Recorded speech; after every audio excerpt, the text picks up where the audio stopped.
कहानी की दुनिया चैनल में आप सभी का स्वागत है दोस्तों। संग्राम का घर। छवि जैसे ही घर के अंदर आई उसने देखा कि बुआ और उसकी जेठानी लिविंग रूम में बैठे बातें कर रही थी। उसे देखते ही बुआ जी ने आवाज लगाई, इधर आओ। वे उनके पास गई। जी बुआ जी, लगता है तुम भूल गई हो कि तुम इस घर की बहू हो। तुम घर के कामों में हाथ बटाया करो। बुआ बोली, जी कहिए बुआ जी, क्या करना है? आओ पहले कपड़े बदल के आओ, फिर आना। छवि जाने लगी तो बुआ बोली, रुको जरा, जाते वक्त ये कप लेते जाओ, किचन में रख देना। छवि वापस मुड़ी और कप उठाकर किचन की ओर चल दी। रास्ते में ही चंबा ने उसे कप पकड़ लिया और बोली, आप ऊपर चलिए, मैं कप लेकर जाती हूँ। वो अपने कमरे में आ गई। वो कपड़े बदलकर नीचे लिविंग रूम में जाने लगी तो उसे रास्ते में हर्ष मिला, जो उसे देखते ही भागकर इसके पास आया। भाभी, आप मेरे साथ चलिए, मुझे किसी के लिए गिफ्ट लेना है। देखिए, ये एक सरप्राइज है, किसी को बताना नहीं। इस घर में किसी को कहूंगा तो ये खबर सारे में फैल जाएगी और सरप्राइज खत्म हो जाएगा, इसलिए आपसे कह रहा हूँ, प्लीज प्लीज। उसने बच्चों की तरह हाथ जोड़ते हुए कहा। लेकिन बुआ जी और दीदी जी को क्या कहूँ? छवि ने पूछा। आप कुछ मत कहिए, मैं उन्हें खुद ही बता दूंगा, कहकर वो लिविंग रूम में गया और बोला, बुआ जी मैं छोटी भाभी को अपने साथ ले जा रहा हूँ। मैंने बुक्स लेनी है और उन्होंने भी पेंटिंग का सामान लेना है। कुछ देर में आते हैं, कहकर वो छवि को लेकर चला गया। बुआ ने उन्हें जाते देख मुंह सा बनाया और उसी वक्त उठकर अपने कमरे में आ गई। उन्होंने संग्राम को फोन लगाया। हेलो बेटा, ज्यादा बिजी तो नहीं? मेरा बेटा, मैंने आपको डिस्टर्ब तो नहीं किया? नहीं बुआ जी, बताइए क्या बात है। बेटा, तेरा चेहरा ऐसा है, इस कारण पहले तेरी शादी की चिंता रहती थी। अब शादी की चिंता खत्म हुई तो अभी कि कहीं तेरी दुल्हन किसी और के साथ ना। बस बेटा, ये सब देखकर मेरा तो कलेजा ही मुंह को आता है।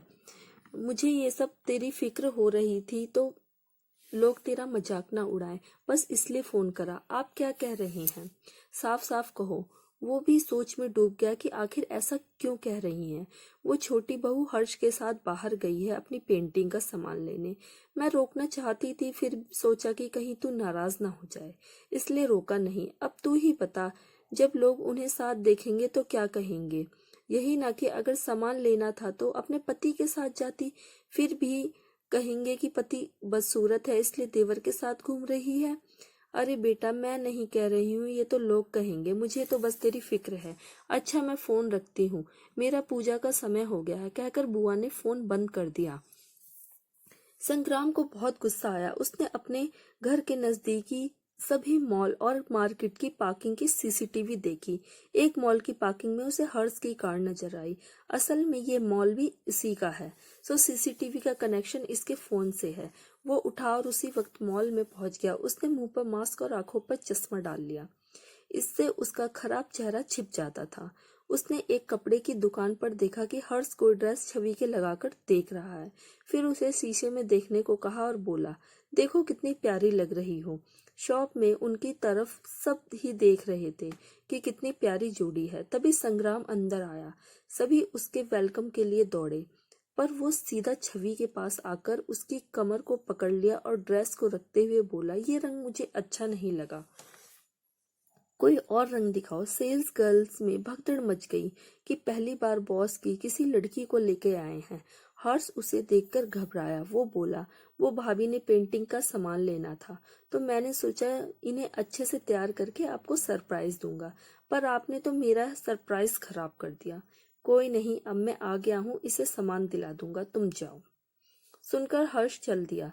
छवि को महसूस हुआ कि उसकी कमर पर उसके हाथ का कसाव बढ़ रहा है। उसकी हिम्मत नहीं थी उसकी तरफ देखने की। वो सिर झुकाए खड़ी थी। संग्राम को गुस्सा आ रहा था कि ये लड़की हर्ष के साथ तो इतना हंस हंस के बातें कर रही थी और इसके आते ही ऐसे चुप क्यों हो जाती है। उसके उसने उसके कान में कहा, तुम क्या लोगों को यह दिखाना चाहती हो कि मैं तुम्हें तंग करता हूँ? अगर नहीं तो खुश होकर दिखाओ। उसकी बात सुनकर छवि मुस्कुरा दी। सेल्स गर्ल ने कई ड्रेसेस लाकर उसके सामने रख दी। ये वाली ड्रेस ट्राई करके देखो, चलो मैं साथ चलता हूँ, कहकर वो 2-3 ड्रेसेस उठाकर लेकर ट्रायल रूम की तरफ चल दिए। वो अब भी मुस्कुरा रही थी। वो उसी के साथ ट्रायल रूम में चला गया। आप प्लीज बाहर चलिए, मैं बदल कर आती हूँ। मैंने ये ट्रायल रूम इसलिए इतने बड़े बनवाए हैं ताकि 2 जने आराम से आ सके। संग्राम बोला, देखिए प्लीज, ये अच्छा नहीं लगता। तो तुम जो अपने देवर के साथ कर रही थी वो बहुत अच्छा दिख रहा था। वो थोड़े गुस्से में बोला और बाहर निकल आया। उसकी बात सुनकर वो हैरान रह गई कि ये क्या बात हुई भला। उसके साथ मैं क्या कर रही थी। इनका भी कुछ पता नहीं, कब खुश होते हैं कब नाराज हो जाए। अंदर सो गई क्या, संग्राम गुस्से से बोला। उसकी आवाज सुनकर वो जल्दी जल्दी कपड़े बदलकर बाहर आई। संग्राम ने देखा कि वो बहुत सुंदर लग रही थी। उसने वो और 2-3 ड्रेस ले ली और फिर उसे पेंटिंग का सामान दिलाया। वो शॉपिंग करके वापस आ गए। संग्राम कार रोकते ही घर के अंदर चला गया और उसने छवि की तरफ मुड़कर भी नहीं देखा। छवि अपना सारा सामान अकेले उठाने लगी तो अंदर से चंबा और कला आकर उसका सामान पकड़ लिया। वो उसका सामान कमरे में रखकर वापस निकल गई। कला ने छवि को धीरे से कहा, अंदर सर बैठे हैं। छवि जल्दी से लिफ्ट से चली गई। वो कमरे में आई तो देखा संग्राम सोफे पर बैठा था। वो आकर बेड पर बैठ गई। क्या हर्ष बहुत हैंडसम है जी? आप ये क्या कह रहे हैं? वो आपका भाई है तो मेरा भी भाई है। अगर आपको मेरा उनसे बात करना अच्छा नहीं लगता तो मैं उन्हें नहीं बुलाऊंगी और ना ही उनके बुलाने पे बात करूंगी। अगर तुमने मार्केट से कुछ लेना है तो तुम मुझसे कह देती, चंबा या कला को कह देती, बुआ जी को कह देती, पर तुमने हर्ष को ही क्यों कहा? देखने वाले लोगों को लगेगा कि इसका पति बदसूरत है, इसलिए अपने देवर के साथ घूमती है। संग्राम बोले जा रहा था। वो सामने बैठी रोए जा रही थी। वो बोली, मुझे ये सब नहीं पता था। मैंने नहीं कहा था। वो खुद कह रहा था कि उसने किसी के लिए गिफ्ट लेना है और घर पर बताना नहीं है, इसलिए उसने मेरा नाम ले दिया। वो रोते हुए कह रही थी। संग्राम को तब लगा कि उसे गलतफहमी हो गई है। ये सच कह रही है, मुझे इसे ऐसे नहीं कहना चाहिए था। वो अब उसकी तरफ देख रहा था और उसकी नजर उस पेंटिंग पर पड़ी तो वो देखता रह गया। इसने कितनी खूबसूरती से दोनों को आमने सामने एक दूसरे को देखते हुए बनाया था। वे खुश हो गया। फिर उसे याद आया कि उसने कल इसके साथ क्या किया था। वो उठा और रोती हुई छवि के पास आया और उसके कंधे पे हाथ रख के बोला, अच्छा अब रो मत, सुनो जल्दी से सो जाना, सुबह तुम्हारे चाचा के घर जाना है, कहकर वो बाथरूम में चला गया। छवि ने मुंह उठाया। उन्होंने क्या कहा? चाचा के घर जाना है? उसने झट से आंसू पोंछे। वो भी जाना चाहती थी, पूछना चाहती थी कि उन्होंने पैसे क्यों लिए। उस रात तो वह उसी कमरे में लेट गया। छवि खाना खाकर आई तो बेड पर उसे लेटे देखकर घबरा गई। उसे कल रात की बात याद आ गई। वो कांपती हुई जाकर बेड के पर अपनी साइड पर सो गई। कुछ देर बाद संग्राम ने उसे अपनी तरफ खींचकर अपनी बाहों में भर लिया और उससे लिपटकर सो गया। छवि पहले तो घबराती रही, फिर सो गई।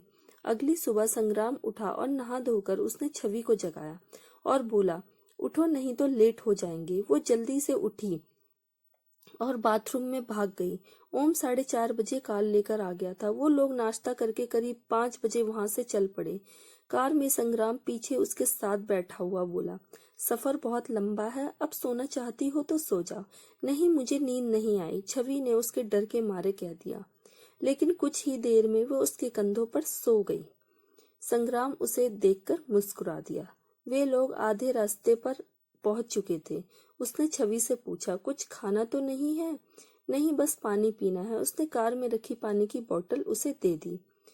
उसने पानी पिया और फिर से सो गई। संग्राम ने उसकी तरफ देखा। फिर से ओम ने कुछ कहा। फिर आगे एक जगह कार रुकी और ओम उतरकर चला गया।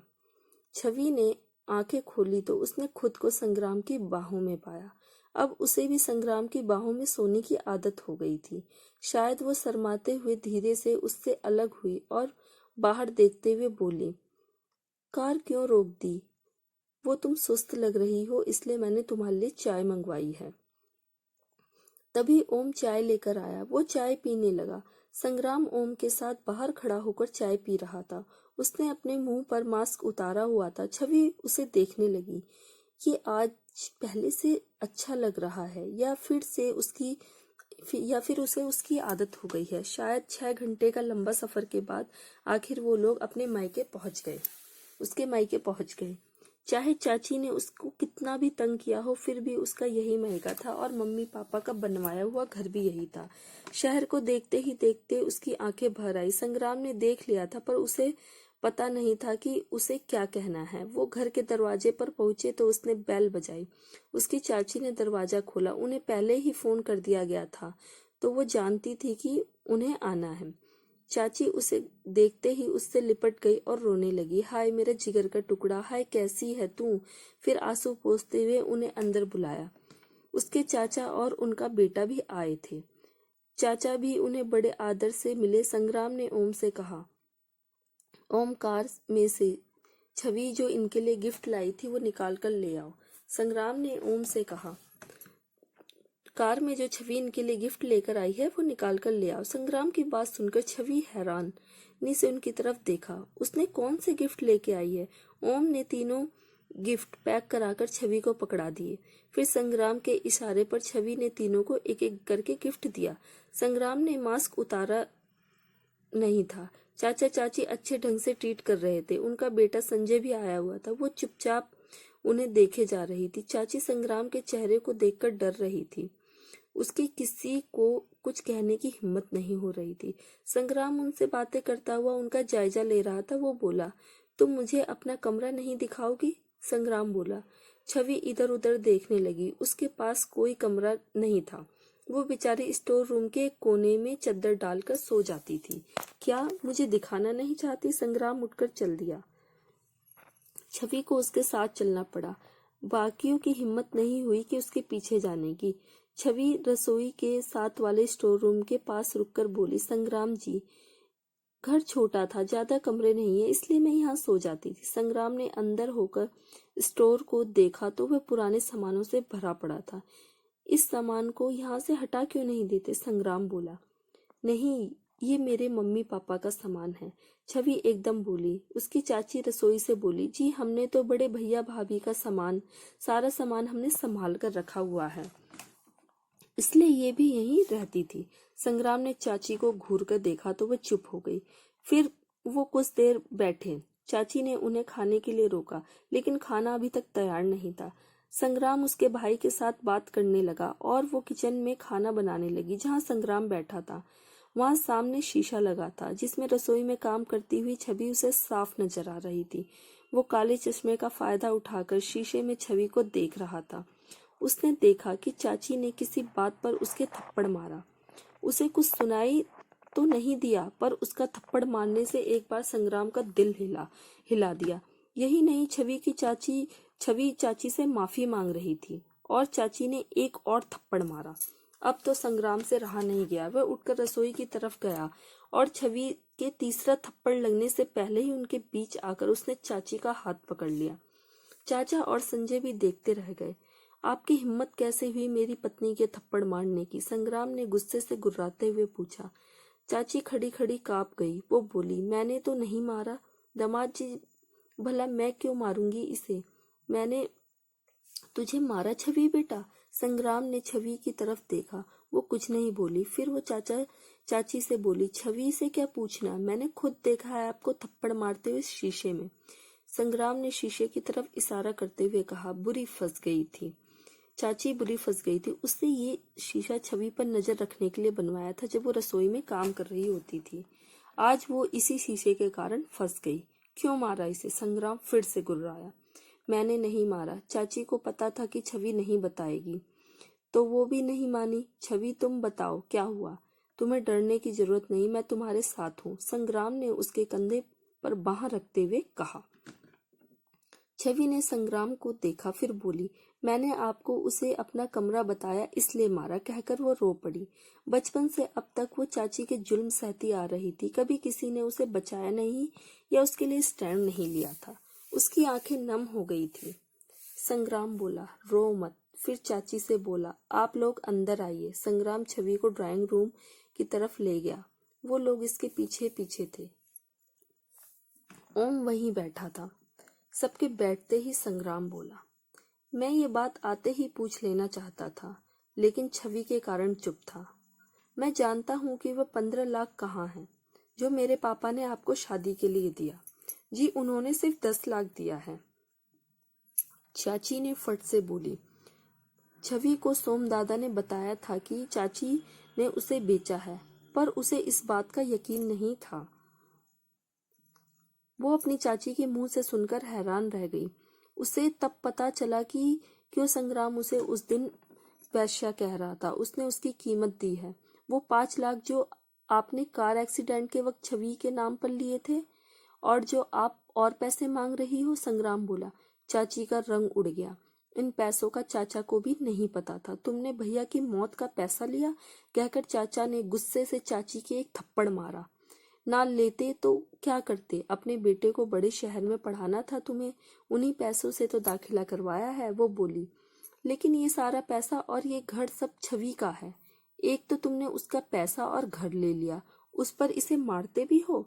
छवि, ये धोखा तुम्हारे साथ हुआ। तुम बोलो क्या करना है? संग्राम ने छवि के कंधे पर बांह रखते हुए कहा। अपने घर चलो, मुझे इनसे कोई लेना देना नहीं है, छवि संग्राम से बोली। फिर चाचा चाची से बोली, आपने मुझे पाला पोसा, वो मेरे पापा की मौत और शादी से वसूल कर लिया। अब मेरा आपसे कोई लेना देना नहीं है। ये घर मैंने आपको दान दिया। आइंदा मेरे घर पैसों के लिए कोई फोन मत करना, कहकर वो संग्राम का हाथ पकड़कर बाहर ले गई। आपने अपने घर चलो, मुझे इनसे कोई लेना देना नहीं, छवि संग्राम से बोली। फिर चाचा चाची से बोली, मुझे आपने पाला पोसा और मेरे पापा की मौत और मेरी शादी से वसूल कर लिया। अब मेरा आपसे कोई लेना देना नहीं है। ये घर आपको दान में दिया। आइंदा मेरे घर पैसों के लिए फोन मत करना, कहकर वो संग्राम का हाथ पकड़कर बाहर ले गई। संग्राम ने कुछ नहीं कहा। वह उसके साथ चलता रहा। वो कभी छवि को देखता, कभी अपने हाथों की तरफ देखता। फिर वो कार में दोनों बैठ गए। ओम भी कार चलाने लगा। कार में बैठे ही छवि खिड़की से बाहर देखने लगी। उसके आंसू आते जा रहे थे। वो पोंछ रही थी। उसने सोचा भी नहीं था कि उसके साथ कुछ ऐसा होगा। उसकी चाची उसके पापा की मौत के पैसे लेंगी। वो जितना सोचती उतना ही रोती जाती। संग्राम उसी को देखे जा रहा था। वो सोचता था कि वो पैसे इसने लिए हैं, पर इसे तो पता ही नहीं कुछ इन पैसों का। इसकी चाचा चाची ने इसके पापा का बनाया हुआ घर भी ले लिया और उसका सारा सामान एक स्टोर रूम में रख दिया और इसे भी वहीं रखा। इसकी चाची जब शादी के बाद इसे थप्पड़ मार सकती हैं, तो शादी से पहले उसे कितना पीटती होंगी। संग्राम को उस पर तरस आ रहा था। उसकी लाइफ भी कितनी दर्द भरी है। पहले वैसे चाची चाचा, अब मेरे जैसा पति। मैंने भी इसके साथ ज्यादती की है। उसने टाइम देखा, दोपहर के 2 बज गए थे। ओम, कोई अच्छा सा रेस्टोरेंट देखकर रोकना, भूख लगी है। संग्राम की बात सुनकर ओम ने हैरानी से उसकी तरफ देखा। आज सर को भूख लगी है? ये तो सारा दिन बिना कुछ खाए पिए निकाल देते हैं। आज कैसे कह दिया कि भूख लगी है? लगता है अब इंसान बन गए हैं सर, या फिर मैडम के कारण ऐसा कह रहे होंगे। यही बात उसे ठीक लगी। उसने एक रेस्टोरेंट के बाहर कार रोकी। संग्राम कार से उतरने लगा तो देखा कि छवि वैसे ही बैठी है। उसने उसे पुकारा, छवि चलो खाना खा लो। मुझे भूख नहीं है, आप खा लीजिए, छवि ने मुंह बिना घुमाए ही कहा। अगर नहीं खाओगी तो घर जाते ही फिर से बेहोश हो जाओगी, फिर इंजेक्शन लगाने पड़ेंगे। संग्राम को याद आया था कि इंजेक्शन से बहुत डरती है। पिछली बार भी डॉक्टर से रिक्वेस्ट कर रही थी कि कोई गोली दे दो, इंजेक्शन रहने दो, इसलिए इसने उसे डराया और ये तरीका काम भी आया। छवि एकदम कार से उतर गई। संग्राम के चेहरे पर स्माइल आ गई। ओम बाहर बैठा था। वो दोनों कैबिन में बैठ के खाना खा रहे थे। संग्राम ने पूछा, तुम्हारे चाचा चाची शुरू से तुम्हारे साथ रहते हैं? नहीं, मेरे मम्मी पापा मेरी पढ़ाई के कारण मुझे शहर लेकर आए थे। मेरे पापा ट्रक चलाने लगे, फिर वो ज्यादा बाहर ही रहते थे और मम्मी और मैं यहाँ रहते थे। फिर मम्मी मर गई और मैं छोटी थी। चाचा चाची मम्मी के मरने पर शहर आए, पर पापा से बोले कि वो अब यहीं मेरे साथ रहेंगे। ऐसे वो मुझे भी संभाल लेंगे और संजय भी शहर में पढ़ लेगा। मेरा सारा खर्चा मेरे पापा ही उठाते थे। ये तुम्हें पहले से ही मारती थी? छवि ने बस इतना कहा, पर संग्राम को उसकी चाची चाचा पे बहुत गुस्सा आया।